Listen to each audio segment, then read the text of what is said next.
Buenos días, soy Eduardo Alonso, coordinador de la Oficina de Apoyo a la Rehabilitación del Colegio de Arquitectos, y hoy vamos a celebrar otra jornada sobre casos de éxito de arquitectura sostenible, dejando, en este caso ya atrás, las rehabilitaciones con una obra de nueva construcción, la vivienda Abaicela en Outeiro de Rei, obra de Jorge Gómez Cereijo, que fue la primera vivienda Passive House en la provincia de Lugo.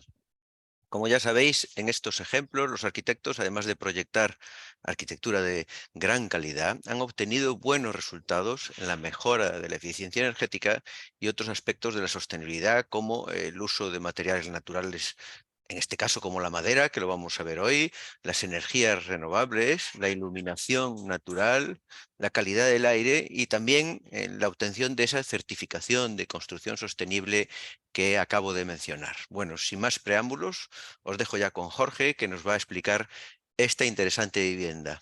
Hola Jorge, ¿qué tal? Hola Eduardo, Muy bien. Todo bien, tuyo. de Adelante. acuerdo. Bueno, pues antes de nada agradecer al colegio y especialmente a la Oficina de Apoyo a la Rehabilitación que me invitaran a presentar esta vivienda. Y bueno, pues efectivamente yo soy Jorge, trabajo en un estudio que se llama GAU Arquitectura y Urbanismo.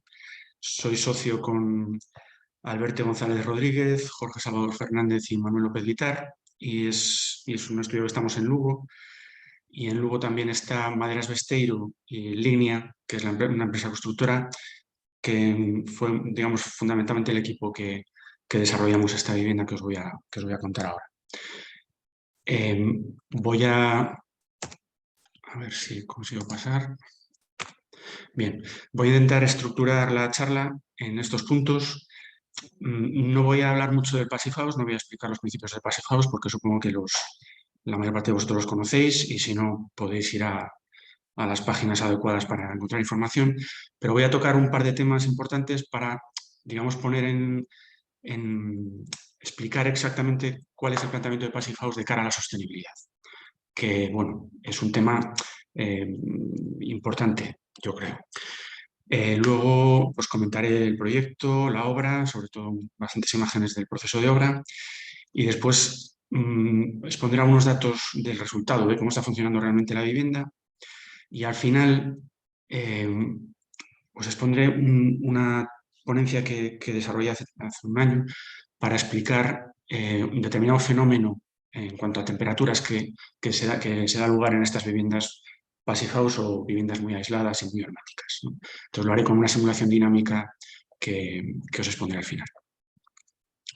Bien, bueno, como os decía, Passive House, los principios, bueno, podéis ir a la página Passive House Internacional o a la plataforma española de Passive House que lo explica muy bien, todos los principios que tiene que tener una vivienda Passive House. La plataforma tiene una delegación en Galicia que os animo a conocer y a haceros socios incluso si os interesa. Y en esas dos páginas podéis, entre otras cosas, aparte de obtener mucha información sobre materiales, sistemas muy adecuados para Passive House, también podéis ver el listado completo de viviendas, de edificios certificados, ¿no? En la plataforma internacional, las de todo el mundo, y en la plataforma española, las españolas. Y bueno, como os decía, Passive House, no voy a hablar de todo el resto de principios, pero bueno, ya sabéis que es un gran esfuerzo en aislamiento, hermeticidad, reducir las infiltraciones, evitar puentes térmicos, minimizar los puentes térmicos que son inevitables, sistema de ventilación con regulador de calor, etcétera. Pero al fin y al cabo, todos esos principios a donde van es a establecer este valor como condición ineludible para poder certificar una vivienda Passive House, ¿no? Y este valor es el de la demanda de calefacción, que tiene que estar por debajo de los 15 kilovatios hora por metro cuadrado al año. Y entonces ya vemos un planteamiento inicial que es que aquí no se está hablando de consumo, se está hablando de demanda. Es decir, no se trata de que las instalaciones sean muy eficientes o sean renovables, sino que se trata de que por estrategias pasivas como las que he comentado antes, el edificio necesite ya muy poca calefacción y consecuentemente consumirá poco. Bien, este parámetro parece, a mí la primera vez que lo escuché me parecía muy rígido y de hecho no entendía muy bien. Yo estaba estudiando software de simulación energética con Design Builder y OpenStudio cuando empecé a oír hablar de esto. Y claro, mi objetivo era cuantificar realmente las posibilidades de reducir la demanda mediante estrategias pasivas en un edificio y llegar hasta donde pudiera según el expediente, ¿no? Pero ver este parámetro tan rígido me echaba para atrás la primera vez. Pero el caso es que recibí este encargo de este cliente y que me dijo, mira, quiero que me hagas la casa y quiero que sea certificada Passive House.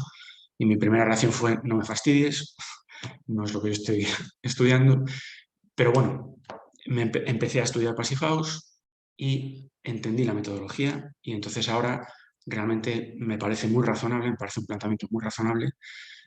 Y entonces, bueno, os voy a explicar de dónde viene este valor, ¿no? Primero, este valor de los 15 kilovatios hora de demanda por metro cuadrado al año. El planteamiento de Passive House, voy a usar el puntero.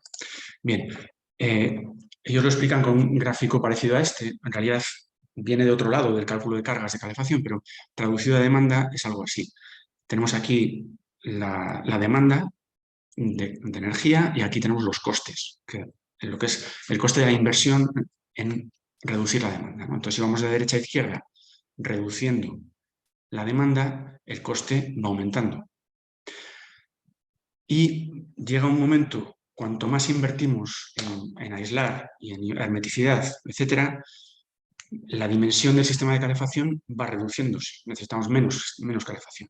Y hay un punto clave en el que no necesitamos un sistema de calefacción. Entendiendo por sistema un generador, unas conducciones, unos emisores que tienen un coste alto. Entonces, cuando hemos llegado ahí, lo que podemos, o sea, las necesidades de calefacción que tenemos las podemos cubrir con apoyos pequeños, con radiadores eléctricos, una pequeña resistencia en el sistema de ventilación u otras opciones, ¿no? Entonces, es un ahorro económico, esa decisión de prescindir de un sistema. Entonces, el planteamiento de Passive House es quedarse ahí porque a partir de ahí ya la curva de inversión es mucho más tendida, ¿no? Entonces, es ahí 15 kilovatios hora metro cuadrado año.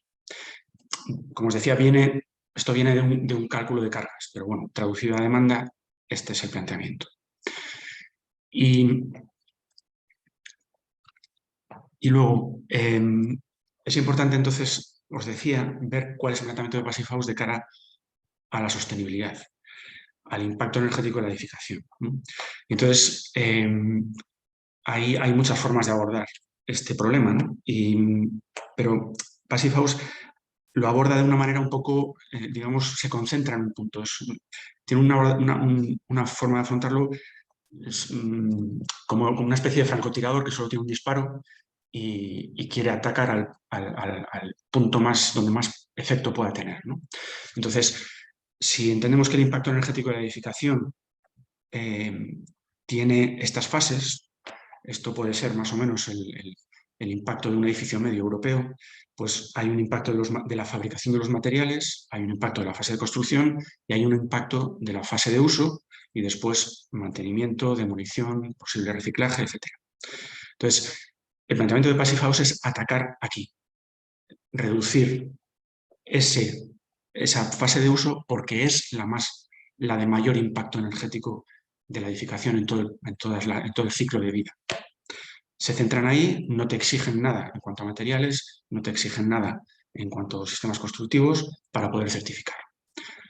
Eso, bueno, la mayor parte de los que estamos interesados en Passive House no nos olvidamos de esto, pero no es imprescindible para certificar. Y en ese sentido voy a comentaros una vivienda que es con estructura de madera contralaminada. Por lo tanto, estamos utilizando madera en la estructura y estamos utilizando fibra de madera en el aislamiento y algún material más, como los pavimentos de linóleo, a partir del lino, etc.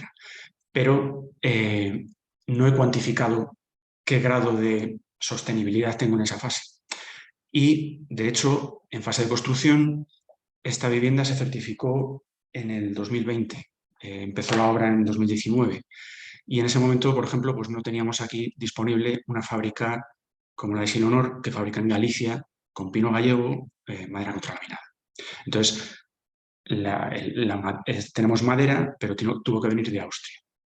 ¿Deja de ser sostenible por eso? Yo entiendo que no. Viendo un gráfico como este, pues bueno, lo que estoy seguro es que esta vivienda es muchísimo más sostenible que una vivienda simplemente cumpliendo el código técnico, porque esta banda se ha reducido brutalmente. Bien, bueno, al hilo, estas charlas en principio estaban enmarcadas como rehabilitación sostenible. Entonces quiero recordar que el Passive House tiene una vertiente enfocada a la rehabilitación, que es muy interesante, con unos parámetros un poco más no tan exigentes y con planteamientos muy adecuados para la rehabilitación, como puede ser ir paso a paso, es decir, ir por fases, ¿no? Os animo también a que veáis eso en las páginas que os he mencionado antes, y es un planteamiento muy interesante para la rehabilitación. Bien, lo que sí voy a hablar es sobre la forma de cálculo, la herramienta de cálculo que utiliza Passive House, que es una herramienta de simulación energética, pero quiero comentarlo para después comparar con la herramienta de simulación dinámica que os voy a comentar al final.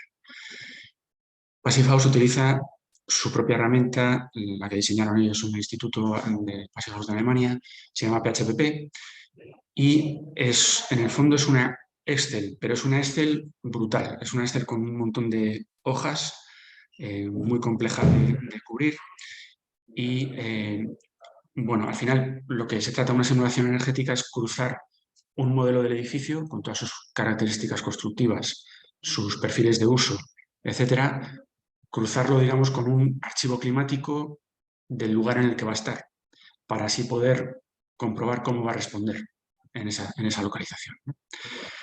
Entonces, la herramienta PHPP está muy centrada en sus datos de salida, está diseñada para que esos datos de salida, sobre todo, fundamentalmente, estén destinados a verificar el cumplimiento del PHPP. Por lo tanto, el resto de datos de salida, bueno, pues no son comparables con otros programas de simulación energética que hay en el mercado, pero es una herramienta buenísima. Yo utilicé la versión 9 y la versión 10 la han mejorado muchísimo también. Es muy interesante. Y no tiene un coste alto, la verdad, comparado con otros programas de simulación energética. Y el manual, bueno, el manual de la versión 9 era un ladrillo, creo que ahora es mucho más amigable todo. Bien. Bueno, como os decía, esta es una vivienda que se certificó Passive House en Lugo, en Outeiro de Rei. Se certificó en el 2020 y tiene 142 metros cuadrados de superficie de referencia energética, que es una terminología que usa Passive House, pero más o menos es la superficie útil. Superficie construida son 173 metros cuadrados. Y se desarrolla toda en planta baja.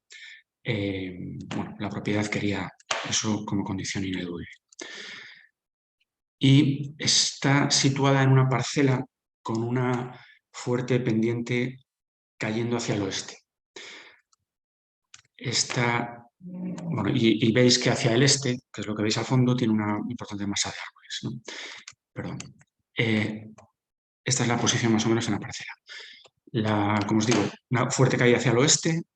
Las curvas de nivel marrones son cada metro. Y un condicionante muy importante aquí es que aquí teníamos un edificio, una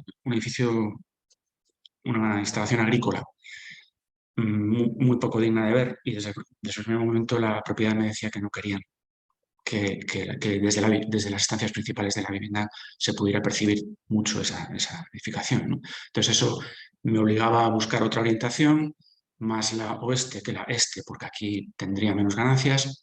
Pero bueno, la orientación oeste ya empieza a ser peligrosa por sobrecalentamiento y tengo menos ganancias. Desde el punto de vista pasivo, ya estoy con un pequeño hándicap, ¿no?, por la orientación. Y aparte, bueno, efectivamente las vistas hacia este lado eran mucho más interesantes, ¿no? Aquí había una construcción que estaba prevista, con una especie de taller que por ahora no se ejecutó, y entonces se posicionó ahí la vivienda. La zona de salón-cocina está un poquito girada buscando algo más de sur, porque yo estaba bastante preocupado por este problema. Las habitaciones más hacia el suroeste y la última, la principal, más tomando relación con la zona más agradable de la parcela, que es esta zona de un árbol que hay por aquí. Cuando yo estaba estudiando, cuando empezaba a diseñar este edificio, fui a un curso de Michel Wassouf, que es uno de las referencias en Passive House en España, que me decía que le pregunté si iba a tener muchos problemas por tener que orientarme a oeste. Y entonces él me decía que no iba a ser imposible certificar, pero iba a tener que esforzarme en otros parámetros, ¿no? Entonces vamos a ver después cuáles son esos parámetros. Bien, esta es una planta de la vivienda, como os decía, zona de salón, cocina, habitaciones principales orientadas a suroeste y por las noreste, pues, cuartos de baño y cuartos de instalaciones. Y este es el perímetro del alero que rodea la vivienda. Bien, esta es una sección constructiva transversal que explica bastante cómo es la vivienda y se trata, pues, estructuralmente. Primero tenemos una losa de cimentación sobre la que apoya la madera contralaminada que configura toda la envolvente por el interior. Por fuera tenemos aislamiento térmico de fibra de madera y dando continuidad a ese aislamiento, pues por debajo de la losa tenemos XPS, en este caso de 14 centímetros. Aquí tenemos en paredes 24 centímetros de aislamiento y en cubierta casi 28 centímetros de aislamiento de fibra de madera. En muchos paramentos interiores se deja la madera vista, en otros no. El techo, en la mayor parte de las estancias sí. Hay falso techo en las estancias de cuartos de baño y cocina. Y el revestimiento exterior, los acabados exteriores son en determinados paramentos un sate sobre ese aislamiento de fibra de madera. En las zonas que tienen un porche más que las protege más, pues hay una madera termotratada en rastreles verticales sobre 2 órdenes de rastreles. Las ventanas son de triple vidrio, son ventanas de madera, pero que tienen una protección exterior con un clipado de aluminio. La cubierta es de zinc y, bueno, por debajo por debajo de los aleros tienen los paneles de cemento madera. Bien.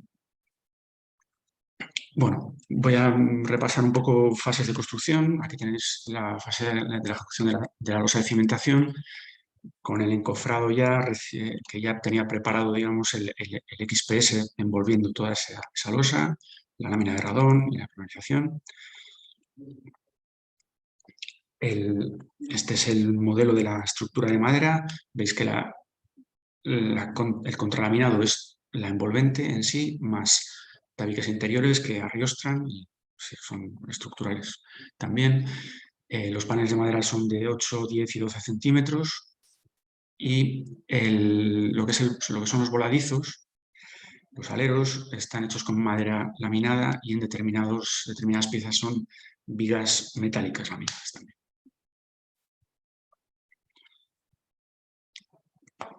Imágenes del replanteo y de la colocación de las primeras láminas para evitar la humedad en la madera y el sellado de la madera contra la losa para reducir las infiltraciones, hermeticidad, muy importante en Passive House.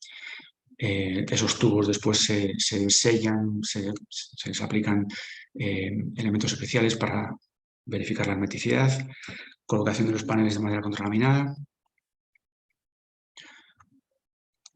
Aquí veis casi todo terminado, falta la parte del techo y deciros que esto se terminó, esta fase, desde que llegó el camión, fue una semana y una vez colocada esa primera capa, que al fin y al cabo funciona como línea de hermeticidad, en este caso, el CLT en determinadas configuraciones se puede considerar así, y con el sellado adecuado de las juntas y cerrando provisionalmente los huecos, hicimos una primera prueba de hermeticidad, una primera prueba de blower door para verificar que a 50 pascales ya estábamos por debajo de las 0,60 renovaciones por hora. en ese momento ya estábamos por 0,20, así que íbamos bastante bien. Bueno,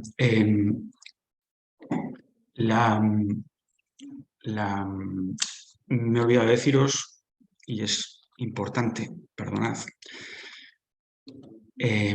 ¿por qué el CLT en este caso? Bueno, como os decía, Passive House no me pone condiciones al sistema constructivo. Lo que pasa es que a nosotros, cuando estábamos ya en aquellos primeros contactos con maderas Besteiro, línea, pensando en viviendas eficientes energéticamente, que se podían certificar Passive House, etc. Y veíamos que construir con madera era muy adecuado. Nos parecía muy adecuado porque, por ejemplo, un sistema como el CLT lo que genera es un cerramiento homogéneo. La configuración es siempre, digamos, la misma a lo largo de toda la envolvente. No tenemos puntos singulares, como pueden ser pilares, ¿no? ¿Por qué? Y los pilares, al fin y al cabo, los puntos singulares son riesgo de puentes térmicos que habría que estudiar y calcular en Passive House. En este caso, la envolvente en sí, entonces con esa configuración no me da problemas de puentes térmicos estructurales, ¿no? Bien, los que sí tengo que calcular son todos los demás. Y entonces, por ejemplo, los voladizos que configuramos con estos elementos metálicos en determinadas partes, pues tuve que calcular el puente térmico y introducirlo en el cálculo en la herramienta PHP. Fase de colocación del aislamiento. Ese aislamiento tenía dos densidades distintas, una de menor densidad y una de mayor densidad con una configuración que era resistente a la intemperie, lo que nos venía muy bien en fases de construcción, rastrelado para recibir paneles OSB que a su vez recibían la chapa de zinc. Bien, el canalón interior, al fin y al cabo, es una singularidad, por lo tanto también hay que calcular el puente térmico, y así se hizo para después introducir ese valor de puente térmico en la herramienta PHP. Ese canalón tenía diferentes soluciones. A lo largo del canalón hay algún refuerzo estructural, hay que calcularlo todo. Y como os decía, pues CLT, aislamiento de menor densidad, mayor densidad, cámara, OSB, y antes de recibir incluso la chapa de zinc, colocamos unas láminas especiales con el que tiene una especie de pelo muy denso para evitar la condensación en la chapa de zinc. Es un canalón de 40 centímetros de ancho que tiene salida en gárgolas en los extremos, de manera que no hay un encuentro que pueda ser conflictivo con una bajante, ¿no? Aquí lo veis, fase de construcción, ya terminando la cubierta, y cubierta terminada, y una visión desde la fachada noreste, con la entrada que se produce por aquí, y apenas hay ventanas por este lado, una pequeña para la cocina, cuarto de instalaciones y un cuarto de baño. Muchas más ventanas, por supuesto, en la orientación suroeste. Y aquí, bueno, pues teníamos esa orientación suroeste. El problema que tiene es el riesgo de sobrecalentamiento en verano. Por lo tanto, se dispusieron persianas de lamas apilables con unos cajones que habilitamos especialmente para eso encima de la ventana. En algunos casos utilizamos los cajones específicos de la propia marca del aislamiento que estamos utilizando, de fibra de madera. Y en otros configurábamos ese cajón con el aislamiento que estábamos utilizando de fibra de madera porque nos permitía moldearlo muy bien, ¿no? Fijaros aquí, la colocación de la ventana no está sobre el CLT, sino que está en un premarco por fuera del CLT, es decir, esta es la línea, la capa del CLT, y estamos aquí con el aislamiento, esta es la capa del aislamiento y está aquí el premarco para recibir la ventana, con lo cual estamos dándole mucha mejor continuidad a la ventana con el aislamiento de la envolvente. Este es con la parte de revestimiento de madera, aquí con la parte del SATE. Cuando se colocaba el SATE preferimos utilizar el cajón propio de la marca. Y por supuesto, como esto también es una singularidad en el espesor del aislamiento, también hubo que calcular el puente térmico. Disculpa un momento.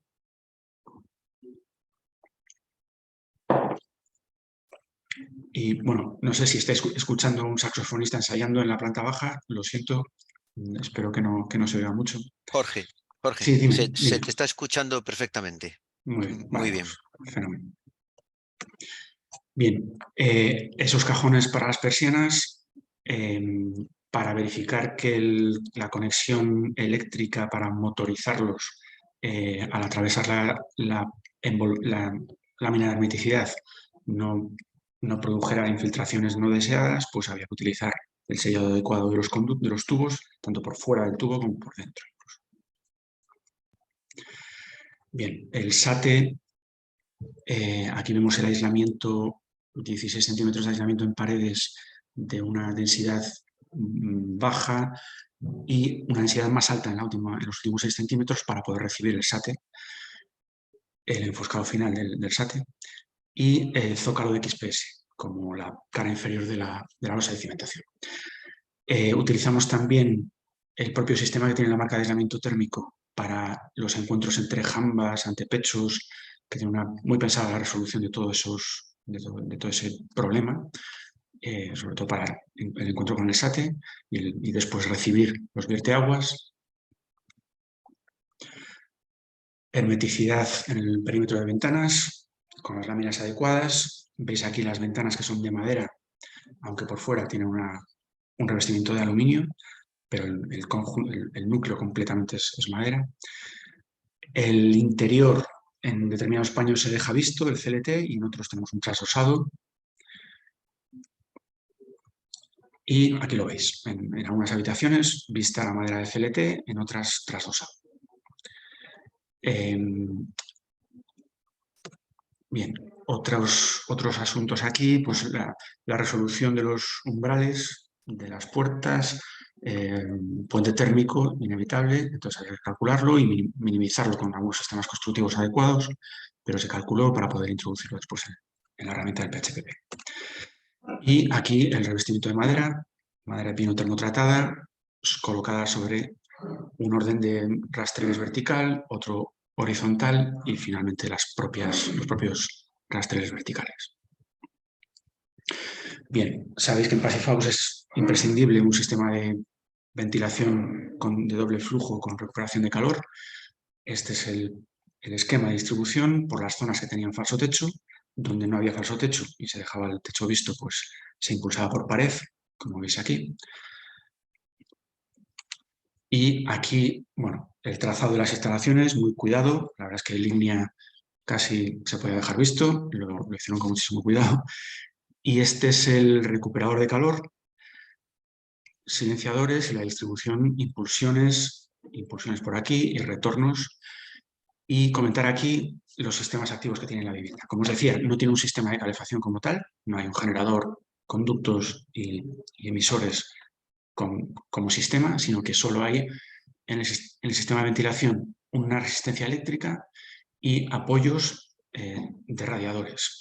En un primer momento, por el cálculo de PHPP, salía que aquí podíamos instalar una batería de 1000 vatios, 1 kilovatio, en un cuarto de baño un toallero de 750 vatios y en otro cuarto de baño un toallero de 500 vatios y después uno portátil que ocasionalmente se podía disponer en la estancia principal sobre todo, pero después se decidió prescindir del portátil y se cambió este por uno de 3 kilovatios. Y la verdad es que, bueno, va muy bien así. Lo cierto es que últimamente se está viendo que es muy conveniente añadir aislamiento a los conductos de impulsión para que la respuesta de esa resistencia, es decir, caliente más rápido, y eso es una mejora muy interesante. Lo que tenemos aquí es una bomba de calor exclusivamente para el agua caliente sanitaria. Una bomba de calor de 1200 vatios de potencia calorífica nominal y un acumulador de 200 litros. Esos son los sistemas activos que tiene la vivienda. Y el recuperador de calor, al final lo que gasta son prácticamente 40 vatios. Bien, bueno, supongo que os ha llamado la atención el espesor del aislamiento y os decía, 24 centímetros en paredes, casi 28 en cubierta, 14 bajo la losa. Bueno, hay que tener en cuenta aquí un par de cosas, ¿no? Este es el esfuerzo que me decía Michel Wassouf que iba a tener que hacer en otros parámetros para poder certificar. Y es que, primero, tengo esa orientación que no era la óptima. Si esta vivienda tuviera la orientación sur, la demanda que yo he conseguido, esos 13 kilovatios hora metro cuadrado año, por debajo de los 15, si tuviera la orientación óptima, necesitaría 2,7 menos. O sea, tendría 2,7 menos de demanda, quiero decir. Por lo tanto, podría ajustar algo el espesor de aislamiento. Otra cuestión importante, la capacidad. Es una vivienda en planta baja, por lo tanto, la capacidad no es ideal, que sería otra estrategia pasiva importante, ¿no? La localización de Lugo. Otero de Rey es un ayuntamiento colindante con Lugo capital, estamos en el Lugo interior, tenemos unas condiciones climáticas muy frías y según código técnico es de 1, severidad climática alta. Y lo cierto es que si esta vivienda se construyera en Santiago, por ejemplo, pues necesitaría como 4, o sea, 4 menos de demanda. Entonces también podría reducir el espesor de aislamiento. Aquí lo que fue muy importante fue aparte de la transmitancia de las ventanas, etcétera, el valor UG, muy importante el parámetro de control solar de las ventanas, del vidrio. No podíamos ir a un control solar convencional, sino que necesitamos muchas ganancias solares. Por lo tanto, es poco control solar. Estamos en un valor 0,50. Necesito ganancias solares porque es lo que más aporta calor a esta vivienda. Y bien, ahí veis los valores que se obtuvieron en todos los parámetros. Y luego, lo cierto es que el aislamiento térmico de fibra de madera pues, no es tan competitivo como otros tipos de aislamiento térmico. La conductividad que tiene es de entre 0,038 y 0,044, que no es tan competitivo como otros, pero tiene otros valores. La transpirabilidad, abierta a la difusión de vapor. Por ejemplo, también nos permite moldearlo perfectamente para trabajar con él. Ese valor tiene algo de inercia comparado con otros aislamientos, incluso algo de inercia térmica. Y esa configuración que utilizamos en cubierta pues nos venía muy bien para resistir la lluvia en fases de obra importantes. Bien. Bueno, termino esta parte recordando un poco cuál fue el equipo que formó parte de este trabajo. Yo, como os decía, yo fui arquitecto, Passive House Designer y en dirección de obra con mis compañeros de GAU. En la dirección de ejecución estuvo Jaime López Soto, experto en madera y hermeticidad, Passive House. En el cálculo de la estructura de madera corrió a cargo de la Oficina Técnica de Maderas Besteiro, y Maderas Besteiro suministró buena parte de los materiales, no solo madera, sino materiales específicos para hermeticidad. Constructor Línea, especialistas en madera y Passive House, y con el apoyo y toda la verificación de todos mis cálculos a cargo de Martín Amado Pousa, que es certificador, que es de aquí del país. En su momento estaba en Energy House cuando se certificó esta vivienda. Bien, voy a comentaros algunos datos que explican cómo se está comportando la vivienda.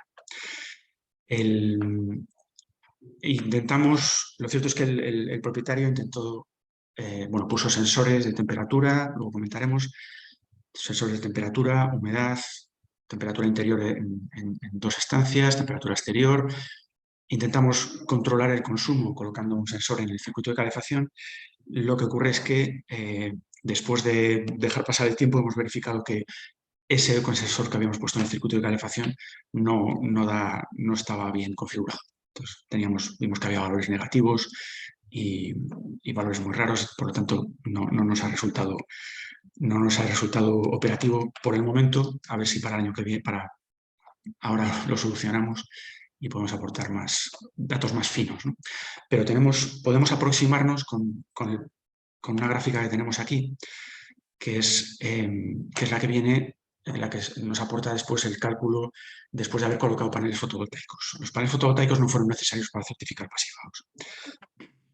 Se colocaron a posteriori y se trata de 12 paneles de 450 vatios que en total dan 5,5 kilovatios y se instaló también una batería de 5 kilovatios hora.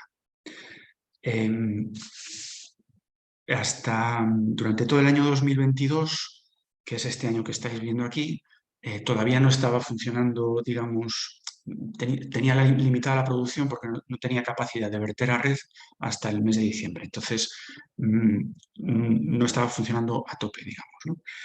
Pero fijaros que lo que tenemos aquí de consumo total de la vivienda es esta parte de aquí, y esto es lo que aporta la fotovoltaica.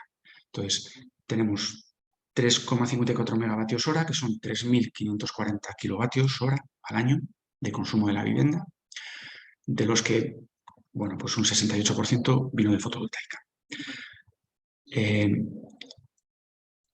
Lo interesante de este gráfico y que hemos utilizado para estimar el consumo de calefacción es que hemos considerado que si durante los meses de verano el consumo eléctrico no tiene calefacción y podemos considerar que este es el medio a lo largo del año de los elementos que no son calefacción, electrodomésticos, sistema de ventilación, etcétera, pues podemos estimar, calcular que lo que se excede de eso ha sido consumo de calefacción.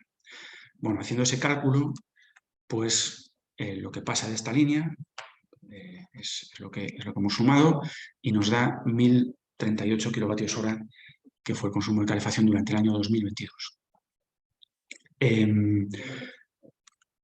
Y es un valor bastante, bueno, incluso menor que la demanda, que lo estimado en demanda. Una cosa es consumo y otra cosa es demanda, y no tiene, bueno, puede que este año, posiblemente pues este año 2023, los valores sean distintos de consumo, pero bueno, muy cercanos, estarán por el rango de lo estimado en demanda. Si os fijáis ahora en 2023, que es este gráfico, perdón un momento.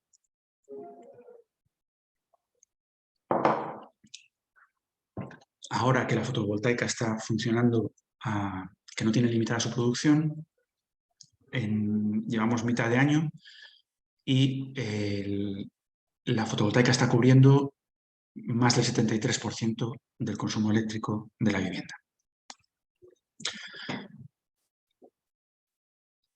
Bien, vamos bien de tiempo. Bueno, entonces quería comentaros también otro asunto, que es la respuesta en cuanto a temperaturas de la vivienda. Y para eso voy a apoyarme en una simulación dinámica.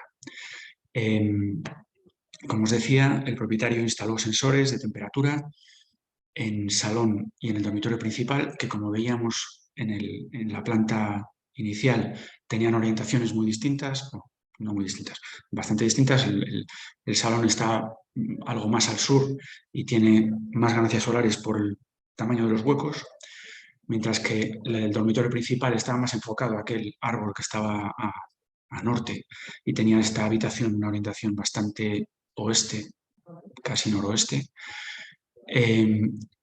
Y bueno, se toman también valores de temperatura exterior, control de calefacción, que como hemos visto después no nos dio datos operativos al almacenar durante todo el año. Tenemos datos de humedad y, por supuesto, bueno, instaló el sistema de domótica para controlar valores de funcionamiento del sistema de ventilación, las protecciones solares, etc. Bien, yo en determinado momento le pedí que me exportara los datos de temperatura de esos dos sensores en un CSV, los pasé a Excel y después pues estuve haciendo algún gráfico para ver qué pasaba, ¿no? Bien, bueno, se dan diferencias de temperatura entre esas dos estancias razonables y dada la orientación, etcétera, y la ocupación, las ganancias internas de ocupación también es normal, y hay variaciones, ¿no?, importantes. pero lo que, bueno, se da en determinados momentos especialmente fríos, que en algún momento en la habitación principal podemos estar rondando los 19 grados de temperatura del aire. Y de primeras, pues eso choca, ¿no? Y mi primera impresión fue, bueno, esto no me gusta, ¿no? A pesar de que, bueno, ellos me decían que estaban a gusto. Pero hay que tener en cuenta una cosa que es muy importante, que es la diferencia entre lo que es temperatura del aire, temperatura radiante y temperatura operativa. La que nosotros sentimos, a la que nuestro cuerpo responde, es la temperatura operativa, no a la temperatura del aire que miden esos sensores. Y la temperatura operativa, veis aquí, es una ponderación de la temperatura radiante media de los cerramientos del local y la temperatura seca del aire, que es la que determina nuestro confort. Y la temperatura radiante que comenta aquí es la que tiene en cuenta el calor emitido por radiación por los elementos del entorno. En una estancia depende de la temperatura superficial de los parámetros que la envuelven: paredes, suelo, techo y ventanas. Entonces, en una vivienda convencional, cuando estudiamos Passive nos suelen poner un dibujo como este para explicarnos este fenómeno. En una vivienda convencional en que la temperatura superficial de las ventanas, por ejemplo, puede estar muy baja, la sensación que tenemos puede ser de frío, puede ser muy incómoda, aunque el termómetro nos diga que estamos a 21. Y eso es por eso, porque la temperatura radiante es muy baja, es más baja que la del aire y por lo tanto la operativa es más baja que la del aire. En una Passive House, eso, o en una vivienda que aunque no se certifique Passive House, que tenga un alto grado de aislamiento, reducción de infiltraciones y buenas prestaciones en ventanas, los paramentos que hacen esa estancia tienen unas temperaturas superficiales más altas. De hecho, Passive House establece una temperatura mínima, una temperatura superficial mínima de los paramentos. Por lo tanto, lo que puede ocurrir es que la temperatura operativa esté incluso más alta que la del aire. Entonces, bueno, esto que nos lo cuentan cuando estudiamos Passive House, yo quise, bueno, pues hacer una simulación para ver si se podía ver esto y entender esto, ¿no? Entender este fenómeno, ¿no? Entonces, esto forma parte de una ponencia que hice para la conferencia Passive House que celebró la plataforma española en 2022, que se celebró en Santiago de Compostela. Y lo que hice fue utilizar un programa de simulación energética, pero un programa de simulación dinámica que nos arroja muchos más datos de salida. Como os decía, Passive House, PHPP del Passive House está bastante centrada en justificar Passive House. Hay otros softwares que nos dan muchos más datos de salida y nos permiten modelar el edificio con muchas más prestaciones, muchas otras características, ¿no? Por ejemplo, PHPP considera que todo el edificio es una única zona, es unizona, mientras que con este programa, por ejemplo, pues yo puedo decir que cada zona, cada estancia es una zona térmica diferente. Y le puedo pedir datos de temperatura del aire en cada estancia, temperatura radiante en cada parámetro de la estancia, la temperatura operativa en cada estancia, ganancias solares a través de cada ventana, concentración de CO2 en cada estancia, un montón de información muy interesante. En este caso, yo utilicé, hay, por ejemplo, software como el Design Builder, que es muy interesante, utiliza el motor de cálculo Energy Plus, o está el Open Studio, que es el que utilicé yo, que también utiliza el motor de cálculo Energy Plus. El Design Builder es más amigable, pero cuesta un dinero, la licencia es anual y es muy bueno, pero este que os comento, Open Studio, es un software libre, con lo cual también es un poco más complicado de utilizar y no hay manual. Bueno, recientemente se ha hecho un manual en inglés, pero bueno, es bastante complejo, lo cierto. También tiene un plugin de SketchUp para introducir los primeros datos del modelo. Y bueno, pues, ¿qué conseguí con esto? Bueno, pues conseguí obtener datos de salida como este que os voy a exponer. A ver si consigo explicarlo bien. Estamos Ahora estoy utilizando el visor de Design Builder, que es el otro software que es de pago, pero el visor es gratuito, que también es más amigable que el visor de OpenStudio. Pero bueno, se trata estoy aquí representando 3 días de invierno, un jueves, un viernes, un sábado, en la habitación principal. Y estoy simulando que ocurre 3 días de invierno, como os digo, en los que, si os fijáis en esta línea lila, está representando la temperatura exterior. Y en el segundo día, la temperatura exterior está por debajo de 0. Aquí tenéis la leyenda de temperaturas. Bien, aquí tengo en naranja la ocupación, que es una ganancia interna que al final supone ganancias de calor. Esa ganancia interna me está representando que durante la madrugada hay 2 personas ocupando esa habitación, durante el día no, 2 personas, no, y el sábado 2 personas y durante el día no. Tengo aquí en amarillo las ganancias solares. Durante el día, con esa orientación que tengo tan al oeste, pues tengo poco periodo de ganancias solares, pero si os fijáis, los sistemas activos, que son la línea roja, entran a funcionar cuando la temperatura de consigna, que es la azul, se lo está pidiendo, y cuando la ganancia solar es suficiente, desaparece, se apaga el sistema activo, los radiadores y la resistencia eléctrica. Cuando desaparece la ganancia solar, pero todavía lo pide la temperatura de consigna, se vuelven a activar los sistemas activos y desaparecen cuando ya no se lo pide la temperatura de consigna durante la noche. Al día siguiente pasa algo parecido. El tercer día, pues es un día nublado, según la ficha, según el archivo climático que se ha utilizado. Entonces, los sistemas activos funcionan todo el tiempo del día cuando lo exige la temperatura de consigna. Bien, estos entonces son los parámetros en los que evoluciona la habitación, ¿no? Y evolucionan sus temperaturas. Entonces, este software me da las tres temperaturas que comentaba antes. La temperatura operativa en azul, la temperatura radiante en rojo y la temperatura del aire, la que pueden medir los sensores, en verde. Entonces, si os fijáis, por ejemplo, aquí estamos en el primer día y la temperatura del aire efectivamente está por debajo de la radiante y la operativa está en el medio. Y cuando es un momento más crítico, ¿no? Tenemos temperatura exterior más baja, están bajando esas temperaturas y todavía tenemos ganancias internas. Entonces la diferencia no es grande, ¿no? Pero está por debajo la del aire. Pero cuando desaparece la ganancia interna, incluso se aumenta la diferencia. Casi es 1 grado.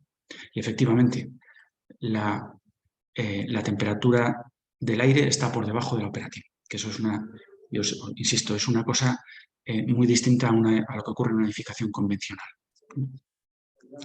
De hecho, esta es la habitación principal, allí está la orientación más sur del salón. Hay días de frío en los que yo me pongo en contacto, bueno, a veces hablamos después, ¿no? con el propietario y hay una medida aparte, claro, no lo he comentado bien, pero esto que es una simulación dinámica, al fin y al cabo es un modelo. Esto no es más que un modelo de cálculo, es una simulación y como dicen los expertos en simulación energética, todos los modelos son erróneos, pero algunos son útiles. Son útiles. Claro, clavar el comportamiento que va a tener durante un año un edificio es imposible, ya solo por el archivo el archivo climático. Pero por lo menos nos puede dar información útil, como puede ser esta información para entender un fenómeno, ¿no? Entonces, es posible que las temperaturas reales no sean exactamente estas y que yo me haya equivocado en la introducción de datos de las instalaciones de ventilación, por ejemplo. Pero seguramente el fenómeno sea parecido a este, ¿no? En cualquier caso, hay una información interesante y es que, como os decía, nosotros respondemos a esa temperatura operativa y la manera que tiene nuestro cuerpo de responder a la temperatura operativa es mediante el grado de arropamiento que nos pongamos, que es una unidad que se utiliza en el cálculo de instalaciones térmicas y en el cálculo para saber para, para definir las temperaturas de confort, las temperaturas de consignas, etcétera, ¿no? Y se establece que todos los cálculos se hacen con un grado de arropamiento de 1 clo cuando estamos en invierno y 0,5 clos cuando estamos en verano. Bien, cuando yo estoy en mi piso, que es del 2005, y efectivamente se me da ese fenómeno en el que la temperatura superficial de la ventana me produce una sensación de incomodidad grande, yo necesito ponerme más de 1 clo. Si calculo lo que es 1 clo, lo podéis mirar en información de instalaciones de acondicionamiento térmico, yo necesito más de 1 clo. Al final me tengo que poner más ropa. Pues ellos en esos días fríos, en esta vivienda, nunca están por encima del clo. Están la mayor parte del tiempo, de hecho, en 0,8 clos, ¿no? Con lo cual me demuestran que están respondiendo a una temperatura operativa que es más alta que esa que dan los sensores, que veíamos que andaba por ahí por 19 en determinados momentos de pico de frío, ¿no? Y bueno, pues en principio, si no hay nada más, yo creo que he terminado. Muchas gracias por la atención. Jorge, bueno, muchísimas gracias a ti. Ha sido un placer tenerte a ti y a tus compañeros de Gauss hoy con nosotros. Y bueno, aquí quedamos a la espera de todo lo que nuestros colegiados, compañeros nos puedan decir a través de las redes. Vale, Muy bien, perfecto. muy bien. Feliz Muchas jueves. gracias. Igualmente. Chao. Gracias.